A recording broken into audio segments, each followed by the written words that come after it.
Hey guys, today we're going to take a look at the star and the normal version of different marriages. I've seen a lot of people ask whether they should use the star version or the normal version of a marriage. To make that decision, we will look at 5 different marriage comparisons, what stats they have, what resistances they have at the same level. So, for example, if we compare the star version of a level 60, then it will be compared directly with a level 60 of the normal version of that marriage. If you want to skip to the conclusion, I'll add a timestamp for the exact time I start talking about that in the description and the comments. So our first exhibit is going to be the Princess Goblin. They're both at level 67, and you can see that the star version has better stats except for HP and strength. As for the elemental resistance, the star version is stronger in thunder and dark, whereas the normal version is stronger in ice and wind. So they're tied. They both have 2 and 2 in the elemental department. You'll also notice that on the table on the left, the water resistance has been dropped by 50 compared to the actual stat on the right. This is because I'm not going to consider the board mastery bonuses as part of the main stat. In this first example, the star version has 4 better characteristics, whereas the normal one has 2. Our second sample is going to be the Undead Princess, who also happens to be level 67 in both the normal and the star versions.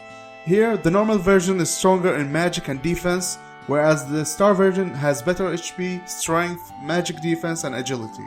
As for the elemental resistances, the normal version has better fire, ice, and wind resistance, whereas the star version has better resistance against thunder, earth, and light. Again, they're tied in the elemental resistance department in terms of having 3 over each other, but the star version has 4 stats higher than the normal version. Keep in mind that I use the word better or higher with some hesitation, as the difference is somewhere between 1 to 10 points in the main stats, except for the HP where it is like in a couple of hundreds, 200-300 in most cases. This difference is barely notable in fights, like it's not going to impact damage by that much. Our third sample is Ultros. The star version of Ultros has 5 better main stats compared to the normal version. The normal version only has better magic stats, whereas the star version is better in HP, strength, defense, magic defense, and agility. The elemental resistances are again tied, with the star version having better earth and dark resistance, whereas the normal version has better thunder and light resistance. However, the notable thing here, if you equip something to improve the fire resistance on the normal version, it will basically have no weaknesses, whereas the star version has a weakness against 3 elements, but again it has 3 high resistances against different elements. Also, you might have noticed that the star version of Ultros has an extra skill which is called Earthquake. This is a mastery bonus skill, so we can't factor it in, just like we can't consider the normal version of Ultros having an extra 50 thunder resistance due to the mastery bonus.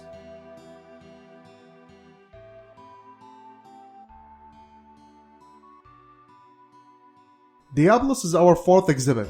The star version has 4 better stats compared to the normal version, which has better HP and agility rating.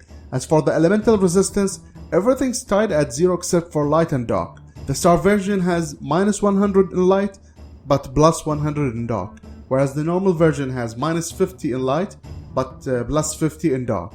So there's only one elemental advantage in this area.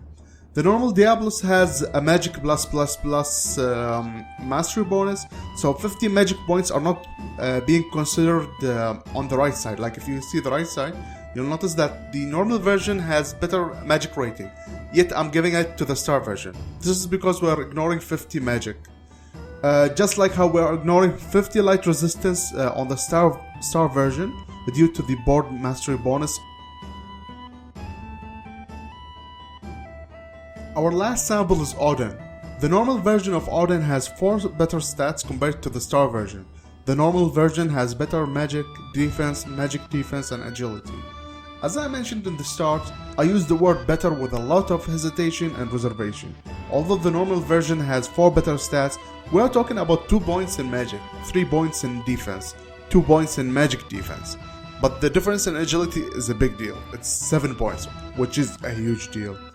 On the elemental resistance side, the normal version is lacking as it is weaker in 4 areas compared to the star version being weaker in only 1 area, which is already a weakness in the normal version, but the star version has it even worse than the normal version. So, looking back at those 5 examples, what can we conclude?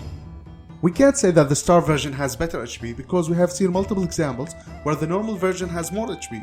We can't say that the star version is faster or has better skills because the skills are identical, and we have seen the normal version having more agility in some instances, whereas the star version has more agility in other instances. So what is the difference? The difference is very easy to recognize when you're trying to max out the star and the non-star versions. The star version has 1 form only, thus if you want to get a specific skill, it is very easy to get that skill from the start. You can also max the board of a star version so early on in the game. Just as an example, if you have a Shiva summon, you can max her board somewhere around 50 to 60, level 50 to 60 for the star version. Whereas if you try to max out the normal version, which evolves into various forms like a small, large and medium, you'll have to wait until level 85 plus before you're able to max her. So I guess that makes the star version better, right? Sorry, but that's not true. I'm not trying to mislead you, but that's the better truth. These normal monsters can take on other forms unlike the star version, which is stuck on 1 transformation only. You can transform a mirage from large to medium and continue using it even when you need to bring in another large mirage into your stack. Also, thanks to the mirage being able to transform into a different size, you can, for example, have a stack of small, medium and large Shivas with enhanced ice stack to blast anything to hell and back into the freezer hanging with the rest of the frozen meat bags. The only way for you to establish which is better is to look at the pros and cons of each form and ask yourself whether it applies to your situation. Only then will it be better, and that better is rather situational, as what works for you is dependent on your stack, so it won't necessarily work as good with someone else's team just because it is working for you. I'll leave you with the list of pros and cons of each version of the star and non-star mirages, and you have to decide what will work best for you, as it depends a lot on where you are in the game and what mirages can you access. I hope you enjoyed and learned something new. If you have anything to add to the discussion, please head to the comments and leave your feedback so the next viewer can benefit from your expertise. If you enjoyed this video, please drop a like and subscribe for more content like this. Hope to see you again in the next video. Goodbye.